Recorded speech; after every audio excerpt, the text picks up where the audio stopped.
마태복음 7장 1절로 14절 본문 말씀 가지고 대접받고자 하는 대로라는 제목으로 함께 말씀의 은혜 나누겠습니다. 마태복음 7장입니다. 이제 산상수훈이 끝나는 장이지요. 오늘 본문까지는 이웃에 관련된 규범을 말씀하시고요. 그리고 다음 주 본문부터는 실제적으로 이제 산상수훈을 결론을 말씀하십니다.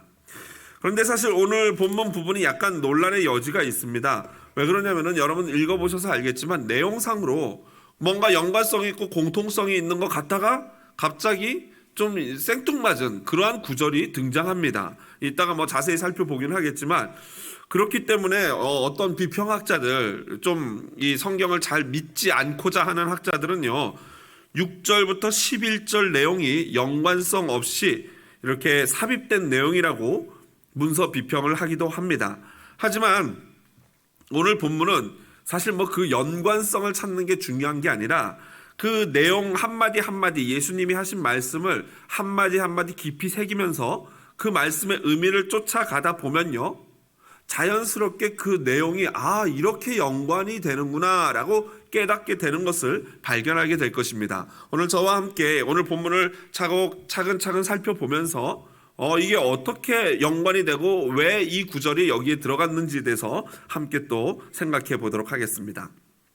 먼저 오늘 7장 1절은요 저희들이 너무나 잘 알고 있는 말씀입니다. 굉장히 중요한 명제를 하나 예수님이 말씀하셨죠. 비판을 받지 아니하려거든 비판하지 말라라는 것입니다. 여러분 누구에게 받는 비판일까요? 그리고 또 누구를 비판하지 말라는 의미일까요? 비판을 받지 아니하려거든 누가 나를 비판한다는 얘기 아니겠습니까? 누군가에게 내가 비판받지 않으려면은 비판하지 말라라는 이 말씀, 과연 나를 비판할 사람은 누구고 내가 또 비판하지 말아야 될 대상은 누구인가? 당연히 여러분들도 아시겠지만 당연히 나를 비판하실 분은 하나님이신 것을 알 것입니다. 여기서 비판하다 할 때 그 비판이라는 단어가 헬라어로 크리노인데요. 그 크리노는 정죄하다, 심판하다, 고소하다 이러한 의미를 가지고 있습니다. 그런데 오늘 본문에서 비판하다라는 이 단어는요. 원형인 크리노를 원형으로 한 크리네테라고 쓰였습니다. 이건 뭐냐면요. 부정 과거형이에요. 한 어떤 과거에 완전히 정해져 있는 시점이 아니라 완전 정해져 않지는 않았지만 어떤 과거에 해당하는 그런 단어인 것이죠. 그러니까 비판하다라는 이 단어는 결국에는 그 단어 자체의 종말론적인 성격을 가지고 있는 것입니다. 그러니까 너희가 비판받지 아니하려거든 이것을 좀 더 펼쳐서 해석하면은 마지막 날에 우리가 하나님 앞에 심판을 정죄받지 않으려거든 이라고까지 해석할 수 있는 것입니다. 그렇게 하나님의 심판을 받지 않으려면은 뭘 하라는 거예요? 다른 사람, 곧 내 이웃을 판단하고 비방하고 비판하고 정죄하고 고소하지 말라라는 거예요. 여러분 물론 비판받지 않아야 하는 것은 결코 도덕적으로 이 비판받지 않기 위해서 사람들을 비판하지 않는 것은 도덕적으로도 옳은 이유죠. 당연히 다른 사람을 내가 함부로 비판하면은 그것은 도덕적으로 옳지 않기 때문에 오늘 예수님이 비판받지 않으려거든 비판도 하지 말아라 라고 말씀하시는 겁니다. 하지만 그런데 그거보다 더 큰 의미가 여기 들어가 있습니다. 그것은 뭐냐면요. 이웃을 비판하는 그 행위가 오늘 단어 비판하다라는 단어에서 봤지만 그 비판하다라는 단어가 다분히 어떤 성격을 가지고 있다고요? 종말론적 성격. 그러니까 비판하는 것, 누군가를 정죄하고 누군가를 판단하고 누군가를 고소하는 것은 누구에게 속한 일이라는 것입니까? 하나님께 속했다는 거예요. 그러니까 내가 함부로 이웃을 비판하고 정죄하고 심판하는 것은 뭘 하는 것입니까? 건방지게 하나님의 역할을 넘어서는 하나님의 역할을 넘보는 그런 굉장히 악한 행위다라는 것입니다. 그래서 예수님이 오늘 여기서 바리새인들이 일반 백성들을 자꾸 정죄하고 이거는 율법에 의해서 잘못됐고 이게 문제고 저게 문제고 라고 말하는 이 자체가, 볼륨을 약간 좀 조정해 주시길 부탁을 드립니다. 약간 허링이 나네요. 이렇게 이웃을 판단하는 그 바리새인들의 그러한 자세 자체가 결국에는 하나님의 자리를 넘보는 악한 자세라는 것입니다. 사실 이러한 인간이 하나님의 자리를 넘보려고 하는 이 자세는요, 바로 태초의 인류의 범죄와도 동일한 것입니다. 창세기 3장 5절을 보면요, 이렇게 돼 있죠. 하나님과 같이 되어 선악을 알 줄 하나님이 아심이니라 라는 말씀이에요. 무슨 말입니까? 뱀이 인간 하와를 꼬실 때 했던 말이죠. 이거 정말 먹지 말라 그러더냐? 그거 먹는 날에는 죽을까 하노라 라고 이브가 말했더니 그렇지 않다. 이거 먹으면 네가 하나님처럼 될 거야 라고 하와를 꼬셨던 것입니다. 그리고 그 꼬임에 하와와 아담이 넘어가서 하나님처럼 되려고 피조물인 인간이 하나님의 자리에 가려고 선악과를 먹었던 것입니다. 바로 인간은요, 이처럼 항상 하나님의 자리를 탐합니다. 그리고 이 하나님의 자리를 탐하는 이 성품은요, 누구로부터 왔습니까? 사탄의 대표적인 특징입니다. 교만함, 하나님의 자리를 끝도 없이 넘보는 악함. 그래서 여러분, 내가 하나님의 자리에 앉아서 내 마음대로 이웃을 정죄하고 판단하고 심판하고 그러면 하나님이 어떻게 하신다는 겁니까? 마지막 날에 그대로 하나님이 그렇게 한 자에게 갚아주시겠다라는 것입니다. 여러분, 그러니까요, 사실 오늘 이 말씀이 2절 같은 말씀 보면요, 너희가 비판하는 그 비판으로 너희가 비판을 받을 것이요 너희가 헤아리는 그 헤아림으로 너희가 헤아림을 받을 것이니라. 이 말씀을 사실 진짜 문자 그대로 그 말씀을 진짜 아멘 하고 믿어지지 않습니까? 그러면요, 사실 우리가 함부로 누군가를 비판하거나 정죄하는 것이 굉장히 두려운 일이라는 것이에요. 여러분, 우리가 이 말씀을 진짜 문자 그대로 내 마음속에 담아둔다면요, 함부로 누군가를 막 비판하기가 굉장히 어렵겠죠? 여러분, 그래야 하는 것입니다. 예수님은 이제 안타까운 마음으로 이 비유를 들어서 이 원리를 다시 한번 우리에게 알려주십니다. 지금 이 바리새인들 또 뿐만 아니라 오늘날 살아가는 우리 자신이 어떤 형편인가? 3절이죠.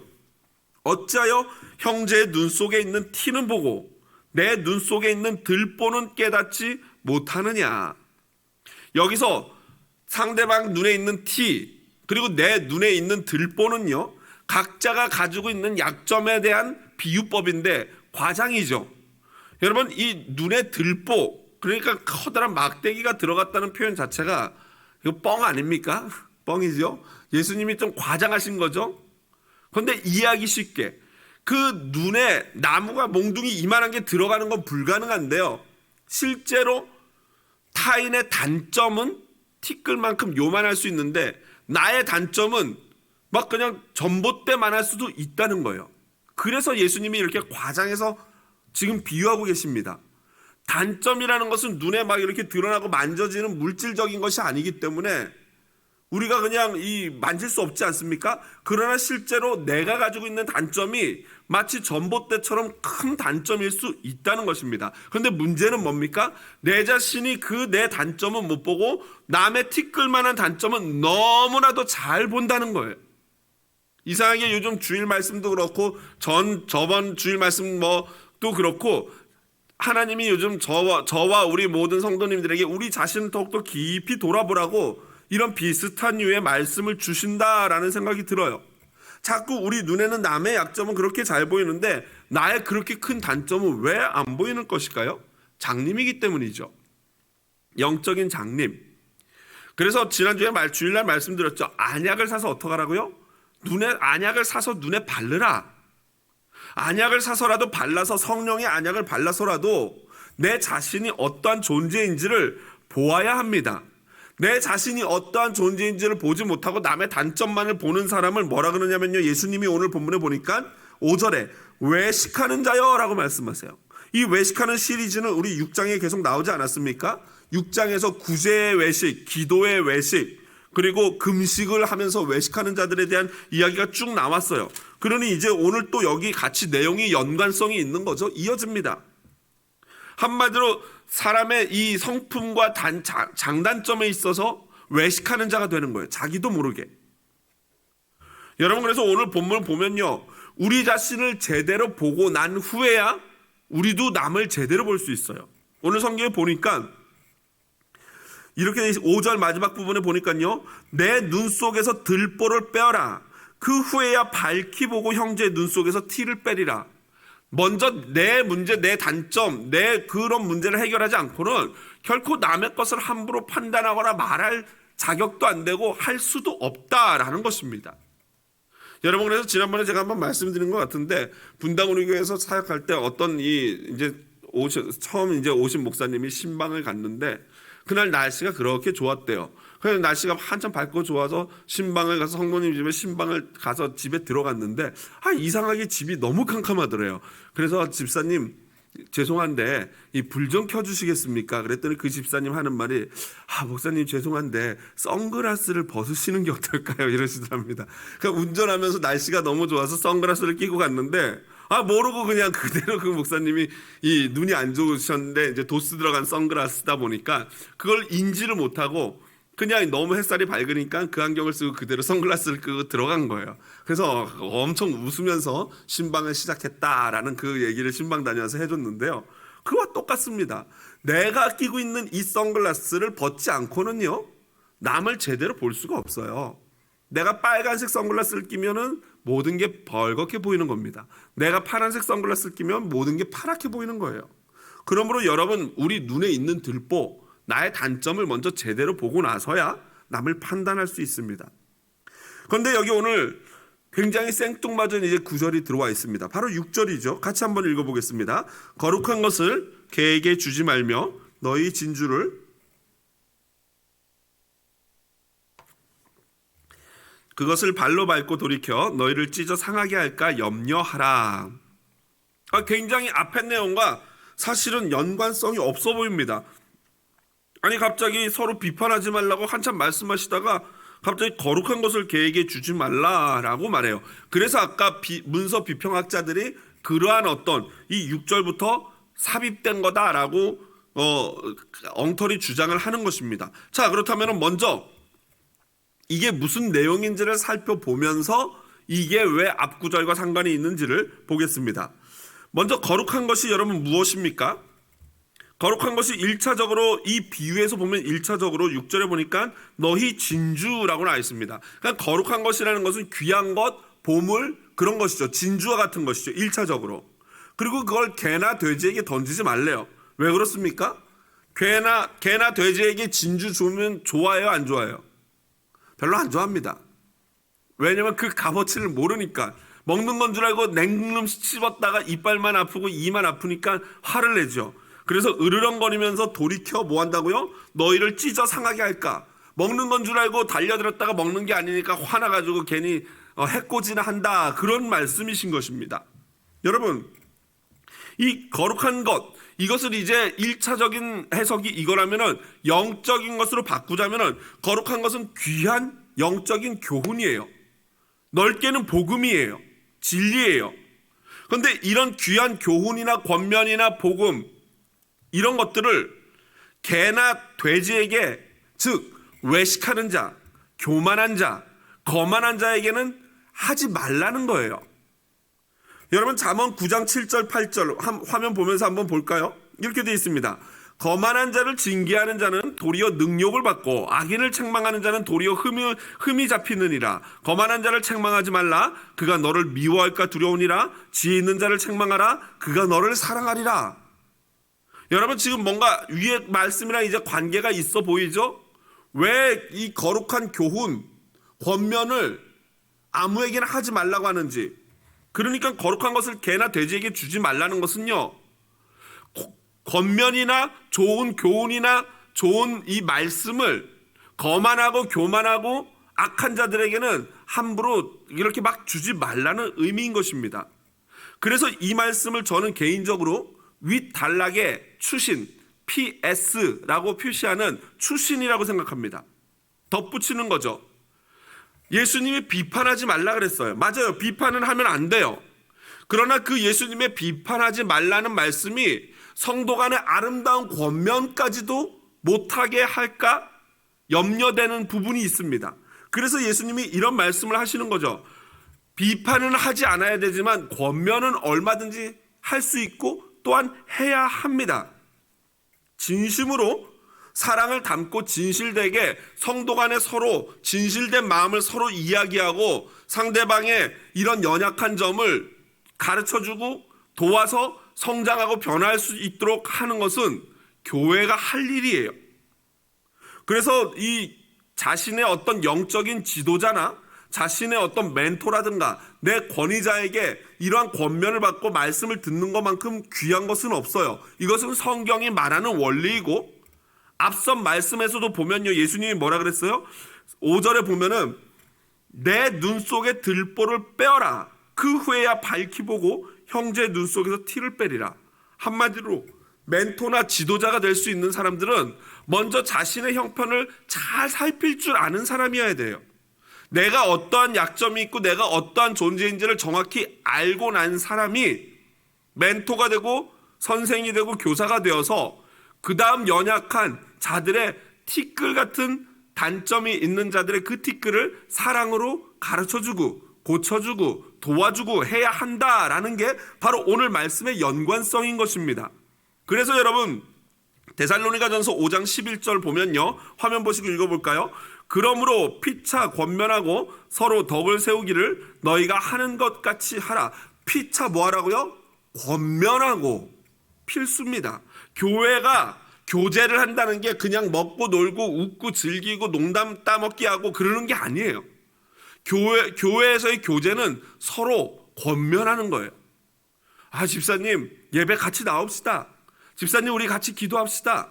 집사님 우리 같이 섬깁시다. 이게 권면이거든요. 그걸 서로 해야 된다는 거예요. 누가 일방적으로 하는 게 아니라 서로 피차. 그 다음 데살로니가 후서도 똑같습니다. 그러나 원수와 같이 생각하지 말고 형제같이 권면하라. 악한 자들에 대해서 원수처럼 생각하지 말고 불쌍히 여기고 형제처럼 생각해서 좋게 말해서 그 사람들이 삶을 바꿀 수 있도록 도우라는 거예요. 그렇습니다, 여러분. 비판과 권면은 엄연히 다릅니다. 권면은 서로 해야 하고 피차해야 하는 거고, 그러나 그 권면을 함에 있어서 상대가 거만한 사람이고 교만한 사람이라면 아예 하지 말라는 거예요. 지혜롭게. 그건 그 사람을 포기하라는 의미가 아니라 예수님이 우리에게 말씀하시잖아요. 너희는 비둘기처럼 순결하고 뱀처럼 지혜로워라. 두 번째 부분이에요. 뱀처럼 지혜롭게 처신을 하라는 거예요. 막 그냥 옳다고 해서 무조건 그 옳은 생각을 강요하지 말고 가만히 봐가지고 저 사람이 만약에 이렇게 말함으로 말미암아 관계가 완전히 망가질 정도의 인격이고 그렇게 교만하고 거만한 사람이라면은 차라리 말을 꺼내지 말라는 거죠. 그러나 그게 아니고 그 사람이 겸손한 사람이면 말을 꺼내면은 오히려 그 사람이 더 나를 사랑한다는 거예요. 그게 아까 잠언의 말씀이에요. 그러므로 여러분, 이 복음도 마찬가지입니다. 복음은 모든 자들이 들어야 하지만 잘 아셔야 돼요. 성경에 보면 복음이 모든 사람들이 들어야 하는 게 맞지만 반드시 모든 인생이 그 복음을 듣고 구원받는 건 아니에요. 하나님의 선택하심이 있습니다. 그러므로 여러분, 수많은 오늘 본문의 표현을 빌리자면은 개와 돼지 같은 사람들이 있어요. 거만한 인간들이고 교만한 사람들입니다. 바로 그 말씀, 그러한 자들을 주의하라는 말씀이 바로 오늘 본문인 것이죠. 그러니까 여러분 정리가 됩니까? 함부로 형제자매를 비판하고 심판하는 것은 하나님의 자리를 넘보는 것이고 그러한 자는 똑같은 심판을 하나님으로부터 마지막 날에 받게 될 것이다. 그러나 피차 서로 권면하고 사랑으로 교회를 아름답게 세워가는 것은 굉장히 좋은 일이다. 하지만 그렇게 권면함에 있어서 개와 돼지처럼 교만하고 거만하여 그 권면의 귀함을, 그 복음의 귀함을, 그 교훈의 귀함을 알지 못하는 자에게는 차라리 말을 하지 말아라 라는 것입니다. 오늘 본문이 왜 여기 들어왔는지, 6절이 들어왔는지 이해가 되시죠? 자, 이제 두 번째 단락 7절부터 12절을 살펴보겠습니다. 앞선 6장에서 예수님이 말씀하셨어요. 기도에 대해서. 그런데 바로 이 부분은 기도와 관련된 부분입니다. 구하는 기도, 찾는 기도, 두드리는 기도, 이 본문을 보면서 그렇게 해석하는 목사님들도 계셔요. 그러나 그렇지 않습니다. 구하는 기도가 따로 있고 찾는 기도가 따로 있고 두드리는 기도가 따로 있는 것이 아니라 동일한 의미를 반복하여 다른 표현으로 설명한 것이 바로 오늘 본문이고, 이것은 강조하기 위함이에요. 구하는 것과 찾는 것과 두드리는 것은 결국에는 똑같은 어떤 의미인데, 그 의미가 뭡니까? 간절히 기도하는 거예요. 간절히.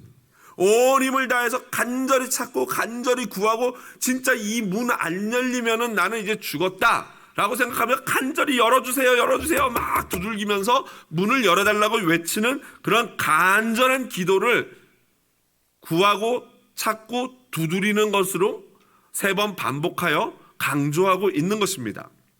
자, 그런데 이렇게 간절히 기도해야 하는 이유, 그리고 간절하게 기도할 수 있는 이유가 무엇입니까? 바로 2가지예요. 8절입니다. 먼저 구하는 이마다 받을 것이요 찾는 이는 찾아낼 것이요 두드리는 이에게는 열릴 것이니라. 찾는다, 구하는 자가 받는다, 찾는 자가 찾는다, 두드리는 자에게 열린다라는 이 의미가 뭐예요? 반드시 하나님이 뭐 하신다는 겁니까? 기도에 응답하신다라는 약속이에요. 반드시 응답하신다. 그것도 3번이나 구하는 자가 받고 찾는 자가 찾고 두드리는 자에게 열린다라는 것은 반드시 내가 꼭 완벽하게 완전하게 응답하겠다라는 의미고요. 2번째 9절 10절을 보시면은 같이 한번 본문 보면서 큰 목소리로 읽어보겠습니다. 너희 중에 누가 아들이 떡을 달라 하는데 돌을 주며 생선을 달라 하는데 뱀을 줄 사람이 있겠느냐? 너희가 악한 자라도 좋은 것으로 자식에게 줄 줄 알거든. 하물며 하늘에 계신 너희 아버지께서 구하는 자에게 좋은 것으로 주시지 않겠느냐. 아멘. 여러분, 여기서 너희 중에 누가 아들이 떡을 달라면 떡은 좋은 거예요. 그런데 돌을 줘요. 돌은 나쁜 거예요. 또 생선을 달라 하면 생선은 좋은 거예요. 뱀을 줘요. 뱀은 나쁜 거예요. 그렇게 주는 인간 아빠는 없다라는 것입니다. 그러니까 이 예수님의 이 말씀이 굉장히 걸작입니다. 보십시오. 너희가 악한 자라도, 여기서 악한 자라는 것은 우리가 특별히 뭐 아주 악당이다 그런 의미가 아니라 이렇게 표현하면 될 거예요. 신학적으로 모든 인간이 죄인이어도, 죄를 가진, 죄성을 가진 죄인이어도 자기 아들과 자식을 사랑해서 좋은 것으로 주지 않느냐. 너희 한번 생각해봐라. 너희가 오늘 그러지 않았냐, 이 말씀이에요. 하물며 하늘아버지 뭐예요? 천부, 하늘에 계신 아버지, 하나님 아버지, 거룩하신 아버지, 완전히 선하신 하나님께서 너희들에게 좋은 것을 주시지 않겠느냐라는 말씀이죠. 너희가 죄인이면서도 자식에게 좋은 것 주면서 하늘 아버지께서 너희를 귀하게 좋은 것으로 주지 않겠느냐. 그러니까 기도하라는 거예요. 기도하면 반드시 응답하시는데 반드시 뭘로 응답하셔요? 좋은 것으로, 좋은 것 중에 좋은 것으로 주신다는 거예요. 믿으십니까? 아멘이지요? 하나님 아버지를 믿으라는 의미죠. 여러분, 그래서 이거는 이미 예수님이 요 앞에 바로 강조하셨어요. 6장 26절 보면 뭐라고 말씀하십니까? 하늘 아버지께서 기르시나니 너희는 이것들보다 귀하지 아니하냐. 또 6장 30절에 하물며 너희일까 보냐. 그런데 오늘 본문에도 보니까 하물며 11절에 하물며 하늘에 계신 너희 아버지께서 구하는 자에게 좋은 것으로 주시지 않겠느냐. 그러니까 이 내용이 그냥 들어온 게 아니고 사실은 앞에 있는 내용과 너무나도 잘 연결되고 있지 않습니까? 여기서 뭘 말씀하시는 거예요? 핵심이 뭐예요? 기도라는 이 행동의 핵심은 뭐냐면요, 우리 인간과 하나님 아버지의 관계가 기도인데 그 관계가 뭐예요? 아버지와 아들, 아버지와 딸, 자녀의 관계라는 거예요. 여러분, 그러니까 기도가 뭡니까? 아버지와 자녀의 대화고, 여기서 가장 중요한 오늘 예수님이 말씀하고 싶은 구하고 찾고 두드리는 기도의 핵심은 뭐예요? 믿음의 기도예요. 믿음의 기도. 뭘 믿는 거예요? 지난주인가요? 살펴봤던 바로 하늘에 나는 새도 먹이는 하나님, 들에 핀 꽃도 입히는 하나님, 그 하나님이 너희의 아버지다. 이 믿음을 다시 얘기하는 거예요. 이 믿음. 너희가 악한 자라도 악한 아버지라도 좋은 거 주는데 내가 너희 아버지인데 하물며 이거예요. 그러니까 진짜 너희가 하나님 아버지를 아버지로 믿느냐? 그 믿음을 가지고 하는 기도는 뭐예요? 100% 기도 응답받고 좋은 것으로 받는다는 거예요. 100% 기도 응답받으시기를 주님의 이름으로 축복을 드립니다. 누가복음 11장 13절에서 좋은 것이 무엇인지를 누가는 잘 설명해 주고 있어요. 자, 그럼 좋은 것이 무엇인가? 너희가 악할지라도 좋은 것을 자식에게 줄 알거든 하물며 너희 하늘 아버지께서 구하는 자에게 무엇을 주시지 않아요? 성령을 주시지 않겠느냐. 그러니까 마태가 너희 하늘에 계신 아버지께서 너에게 좋은 것으로 주시지 않겠느냐. 이 두 병행하는 구절을 같이 딱 놓고 보면은 마태가 말한 좋은 것 이퀄 뭐예요? 성령이다라는 거예요. 자, 그러면은 하나님 아버지께서 우리가 기도하고 구할 때마다 성령만 주실까요? 그렇지가 않죠. 알버트 슈바이처 박사는요, 이 부분을 보면서 이렇게 말했어요. 예수님의 은유는 예를 들어 내일을 위한 빵을 배제할 정도로 영적이지 않다. 뭐 건방지게 예수님이 영적이지 않다 그런 이야기가 아니라 예수님이 비유로 드신 은유로 드신 이것이 그 인간의 육신을 위해서 먹는 빵을 제외한 비유는 아니다라는 거예요. 한마디로 이걸 다시 말하면은 분명히 예수님이 물질적인 측면도 말씀하셨다라는 것이죠. 맞는 말이에요. 예수님은 항상 저와 여러분에게 오병이어의 기적을 주시는 분인 줄로 믿습니다. 일용할 양식을 주시는 분이에요. 그러나 오늘 마태가 말하는 좋은 것, 그리고 누가가 해석했던 좋은 것에 이것 좋은 것이라는 것은요, 물질적인 것 플러스 영적인 것을 다 통틀어서 좋은 것이고, 그 중에 그 좋은 것의 최상급이 뭐예요? 바로 성령이다라는 거예요. 여러분이 저와 여러분이 구하는 것들 중에 가장 최고의 것이 무엇입니까? 성령 충만이에요. 하나님 자신이에요. 여러분, 우리가 아무리 하나님 이것도 주시고 저것도 주시고 이것도 채워주시고 이거 필요한 것 해주세요, 기도할 수 있고 하나님이 그러한 기도 들으시고 반드시 좋은 것으로 주십니다. 그러나 그거보다 가장 최상의 것, 바로 하나님 아버지를 우리가 기도할 때 주실 줄로 믿습니다. 기도하면서 어떤 일이 벌어져요? 아버지와 대화하게 되는 거예요. 그냥 아버지가 사주시는 뭐만 받는 것이 아니라 그것을 위해서 아버지와 대화 나누는 동안 아버지 내가 이게 필요한데 어떻게 이거 좀 안 될까요? 그래, 그러면 그걸 뭐에다 쓰려고? 이렇게 해가지고 이렇게 써서 이렇게 쓰려고요. 그거보다는 이렇게 쓰는 게 어떨까? 그것도 좋은 생각 같아요. 바로 이게 기도예요. 그렇게 기도하는 동안 내가 요구하는 것을 얻게 되지만 그것보다 훨씬 더 최상의 것, 가장 좋은 것을 얻는 게 뭐냐면 하나님 아버지를 얻게 될 줄로 믿습니다. 그러므로 여러분, 기도를 통해서 하나님 아버지를 얻으십시오. 이제 보면은 12절을 보시면요, 갑자기 또 이게 또 생뚱맞아요. 그러므로 무엇이든지 남에게 대접을 받고자 하는 대로 너희도 남을 대접하라. 이것이 율법이요 선지자니라. 아니 막 갑자기 구하고 뱀을 주느니 뭐 생선 주신다, 뭐 떡 주신다 이러시다가 갑자기 남에게 대접받고자 하는 대로 남을 대접하라. 예수님이 지금 이게 왔다 갔다 하시는지 왜 그런지 모르겠죠. 자, 이걸 소위 12절, 여러분 우리가 너무나 잘 알고 있는 유명한 황금률 아닙니까? 황금률. 그런데 여러분, 이게 생뚱맞은 것 같은데 잘 보면 그렇지 않습니다. 여러분, 이 본문, 이 12절 보면은 주기도문의 한 구절이 생각나야 되죠. 뭡니까? 우리가 우리에게 죄 지은 자를 사하여 준 것 같이 우리의 죄를 사하여 주옵시고 라는 기도 단락이 있지 않습니까? 마찬가지예요.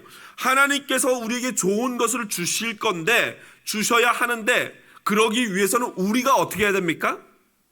다른 이웃에게, 타인에게 우리 역시 선을 베풀고 선행을 베풀어야지만 하나님이 우리에게 그 귀한 것들을 주실 수 있다라는 이야기입니다. 그러니까 하나님으로부터 좋은 것을 받기 위해서는 우리 역시 서로 피차 상호 간에 서로 좋은 것들을 주고받으며 서로를 격려하고 권면하고 격려하며 서로 보듬어가며 나가야 하는 것, 이것이 바로 오늘 황금률이에요. 너희가 대접받고자 하는 대로 너희도 남을 대접하라. 그럴 때 하나님이 내가 대접받고자 하는 대로 우리를 대접해 주시겠다라는 것입니다. 이거는 여태까지 하셨던 산상수훈 전체의 요약입니다. 딱 한 구절로 산상수훈을 요약하자면 대접받고자 하는 대로 너희도 남을 대접하라. 뒤에 이것이 율법이요 선지자다라는 말씀은 그래야 나도 그렇게 하겠다라는 말씀이에요. 사인이에요, 사인.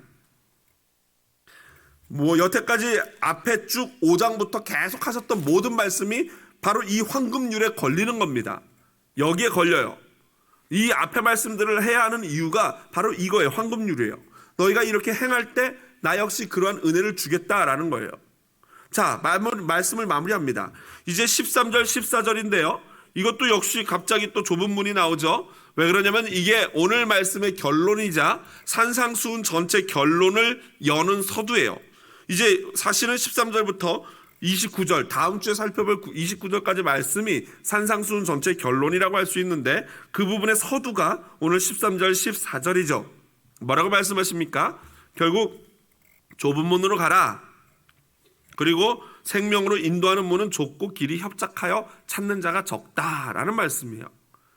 결국 예수님이 말씀하신 산상수훈의 모든 설교의 말씀대로 사는 것, 지금 마태복음 5장부터 7장에 나온 말씀대로 뺨을 때리면 또 이쪽 뺨 돌려대고 오리 가자 그러면 심리 가고 남에게 나눠주고 대접받고자 하는 대로 대접하고, 이런 모든 것들이 결국에는 어떤 길이라는 거예요? 좁은 길이라는 거예요. 좁은 길.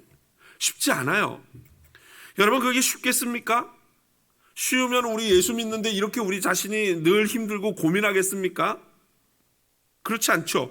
왜 힘드냐면은 예수 믿는 그 길이 좁은 문이고 좁은 길이기 때문에 힘들어요. 그리고 그게 바로 제자도예요. 제자의 길이에요.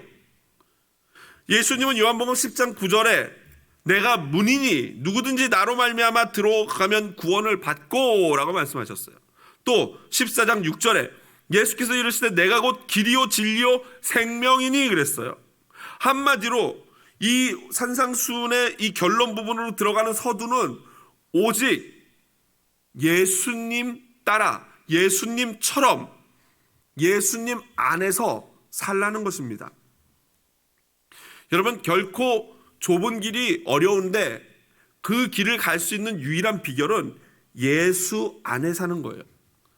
내가 예수 그리스도 안에 들어가는 거고 그리스도 예수께서 내 안에 충만하신 거예요.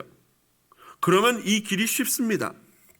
여러분, 어떤 일을 하든지 간에 왜 힘들고 왜 이 마음이 어려워지는지 아십니까?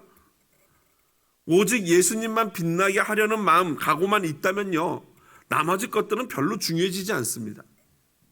오직 하나님만 초점에 두고 하나님을 생각한다면은 그 나머지 것들은 굉장히 부차적인 거예요. 다 그냥 그저 곁다리에 불과한 거죠. 그런데 포인트가 예수님이 아니고 하나님이 아니고 내 자신이 되면서부터는 굉장히 구도가 복잡해집니다.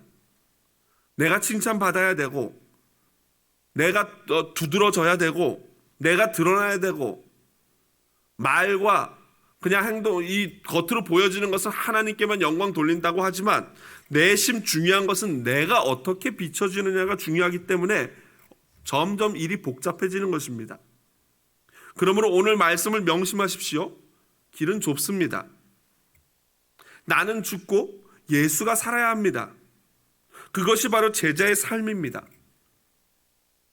비록 그 길이 좁고 그 길이 험악하지만 여러분, 그러나 그 길이 우리에게 소망인 이유는 그 길의 끝에 무엇이 있습니까? 바로 생명이 있기 때문입니다. 길이 편하고 문이 넓으면 그 길의 끝은 죽음입니다. 오늘 저와 여러분, 모든 성도 여러분, 비록 힘들고 어렵고 좁은 문이고 좁은 길이지만 바로 생명의 길로 한 걸음 한 걸음 오직 예수 안에서 예수와 함께 나아가서 승리하는 우리 귀한 성도님 되시기를 주님의 이름으로 축복드립니다.